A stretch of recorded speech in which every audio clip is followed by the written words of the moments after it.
In my career, I've done work in almost every country in Asia.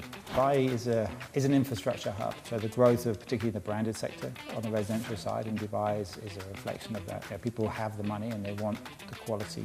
Sophisticated, elegant, aspirational quality. Hello everyone, welcome to a brand new episode of CBNME Connect. Today I'm at a very beautiful place, a beautiful structure which is creating a landmark in the Dubai urban landscape.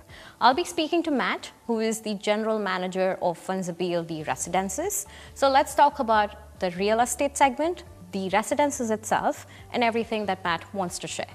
So Matt, welcome. Thank you so much for joining us. So to begin with, I want to ask, it's been an incredible year for you. But before we get to that, I want to talk about your experience, your journey in Dubai and your career. Well, thank you. Pleasure to be here. And I mean, my career has been now more than 30 years, a little over. So I've worked all over the world, mainly Asia. Started my career in London. I was lucky to get a role when I left university I did a real estate degree, got a role with what was then Jones Lang Wootton, and is now Jones Lang LaSalle, so one of the preeminent real estate services companies global. And I stayed with them for 12 years. I went from London to Malaysia. I went from Malaysia to India, set up the business in India. It's now more than 10,000 people. And went to regional office in Singapore, and then we bought a business in Taiwan, where I stayed in Taipei for 3 years. And then decided to move my career forward, having been on the service side, to more on the developer side. And I moved to a role with the DIFC, Dubai International Financial Centre, in 2004, where I was the head of sales and leasing as a core role, but I had various other duties. And then since then, so I've been in Dubai on and off for 20 years. Had a short stint in Indonesia, in Jakarta, and also was in Abu Dhabi for a few years. So during my time in the UAE, we had a real estate fund with HSBC. I did a investment role with Evolvence Capital. I then was in Abu Dhabi. I was with Abu Dhabi Investment Company as a head of real estate, and we set up a fund in ADGM with Brookfield. So I ran that joint venture platform, and then I came to run this amazing One Za'abeel project around 1 year ago. Okay, that's interesting. So yeah, a lot. It's a vast experience, and I think, as you mentioned, what, 20 years in Dubai or UAE? 20 years. So I came to Dubai to work. My first time was in 2004. I came here before, but yes. So 20 years, almost to the day. But I should say that in my time, I mean, in my career, I've done work in almost every country in Asia. I've done work to give you a sense, I've done work in maybe 50 cities in India. I've done work in every city in Pakistan, Dhaka, Bangladesh, Colombo, Kathmandu. I've done everywhere in the subcontinent, but I've also done work in all over Southeast Asia, Northeast Asia. So yeah, I've been a lot of places. That's like an incredible bank of experience, I would say. But now that we are sitting here in this beautiful One Za'abeel Residences, I want to know any particular highlight or project in the past years that has, created a remarkable, distinct memory for you. So I think, I just maybe reverse back and say why I got into real estate, and because it's tangible, right? And because you can feel it, you can live it, and you can create it. And I think that inevitably every project, everything you deal with, in a way, leaves memories. So that's one of the beautiful things about real estate. I'm fortunate to have been involved with some very significant landmark projects. So I have actually been responsible for leasing the 2 tallest office buildings in the world in my life, Petronas Tower 2 in KL and also Taipei 101 in Taipei, Taiwan. So yeah, not many people can say they've done 2 tallest buildings in the world. Yeah, in the UAE, DIFC for sure we were very much there in the formative stage of creating the whole master plan, and ultimately I was responsible for the sort of phase 1, so all of Gate Precinct, Gate Village was all under my responsibility. So yeah, some pretty amazing projects actually. I mean, in Jakarta, for example, we built a Kenzo Tange office tower for a client, which one of the most challenging Japanese architects. This is also Japanese architect here, different style, but yeah, I mean, you always, real estate, always every project is different. So, when we talk about real estate, the Middle Eastern real estate market is booming. People are coming. Yeah. You can see Saudi doing something, UAE doing something. Healthy competition. Very healthy competition. So what's your take on the market, and what would be the thing that you feel like, okay, this is the reason why the market is standing out? I mean, sort of macro and micro considerations, but I think Dubai specifically has been a hub for 100 years. As a free port, it's a recent phenomenon in terms of growth, but the foundations were laid 100 years ago. It's been an evolution, just gathering pace very, very fast in the last 20 years. But I think the city-states servicing a broader region like Singapore, Hong Kong, and Dubai. I mean, these are sort of the 3. Have many of the 3 sort of similar characteristics. Good airline, good shipping.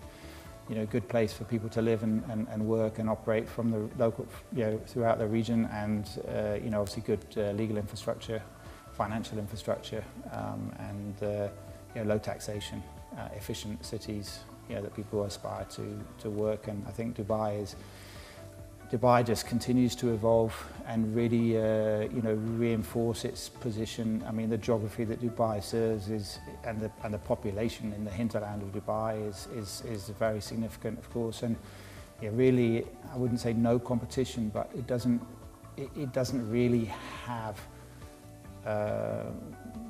in this geography, a sort of significant competition. Sure, Abu Dhabi is also a very well-run city. But doesn't have the scale of Dubai, or maybe the aspiration. And Saudi is coming up, which is good. I think it's driving a lot of efficiencies and competitive position. Dubai, I think, has taken off since COVID because it did so well in COVID. First and foremost. But I think the Golden Visa initiative has been really driven the growth. I think the world is changing as well. People are becoming more international and and more aware of what other lifestyles or personal, professional opportunities exist elsewhere. And I think Dubai has a pretty much open door policy. So if you come here on your merit and you try your luck, and I think that energy is apparent. I don't know where Dubai will go in 10, 20 years' time, but I'm pretty sure that this will accelerate, not plateau. I think we're on another growth spurt like maybe existed 15 years ago, but I think the sustainability is very much there. When we also talk about Dubai is also like luxury lifestyle. Now, I'm right now sitting with you in this very luxurious apartment. I want to ask you is, how does Dubai actually emphasize luxury, and how as One Za'abeel is trying to deliver that? Well, I think starting with Dubai, I think Dubai is an infrastructure hub in all respects, legal, financial, security, safety, accessibility, and I think to persuade people to come here and build a business, build a life, bring a family, etc. You need to have quality is important, and I think Dubai understands that, and sure, there are different propositions, in terms of living to different, wealth status, situations. But I think Dubai's always, has always catered for, has always had good attention to detail. I think now, though, we're in a different era, or evolved era of, relatively kind of sort of footloose wealth, in terms of, people are very comfortable to live in a place, to move to a place that suits them, and that provides that lifestyle. And so the growth of particularly the branded sector on the residential side in Dubai is a reflection of that. People have the money and they want the quality. And so I think developers here have had to up their game and deliver that elevated product. And I think the product that, let's say, we have here in the One Za'abeel project is benchmarkable with anywhere else in the world. And so, I mean, not just the residences, but also the hotel in the complex. It's very much global standard. So, you said definitely it's a very benchmarkable project. I want to know more about the construction phase. Were there any challenges? How was it? A challenging project. Again, Dubai is never shy to test the boundaries of gravity and science, and this is one of those cases. This is a unique site, right, within Dubai. It kind of bookends this downtown area. It's one of the first things you see after you cross from the airport over Garhoud Bridge. It's a very visible sort of entry point to the sort of what we call the sort of Sheikh Zayed Road kind of corridor. And I think it obviously sits inside the Palace District area next to the World Trade Center, very historical landmark building from Sheikh Rashid's era. And I think it was obviously a strategic site which there was a desire to make a monument that really sort of is another monument or another landmark for Dubai, like a Burj Al Arab or a Burj Khalifa. And I think it's obviously very different. It's a more urban, architecture. The massing is really the sort of one of the key features, and the key feature, of course, is the link. It's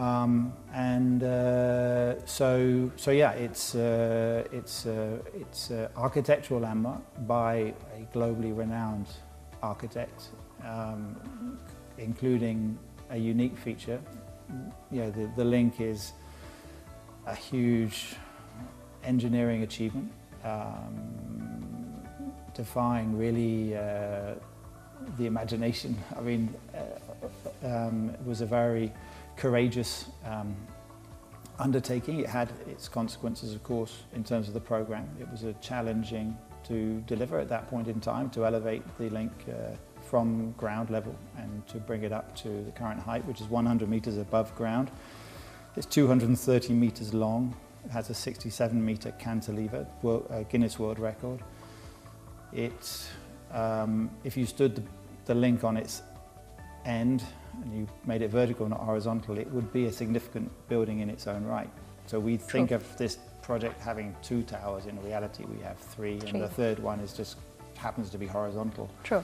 I think this building on a global basis would be one of humankind's engineering achievements. And this building also has a LEED certification. Indeed. So what is, how important is sustainability, and what are some of the practices that you are delivering? Sustainability is very important.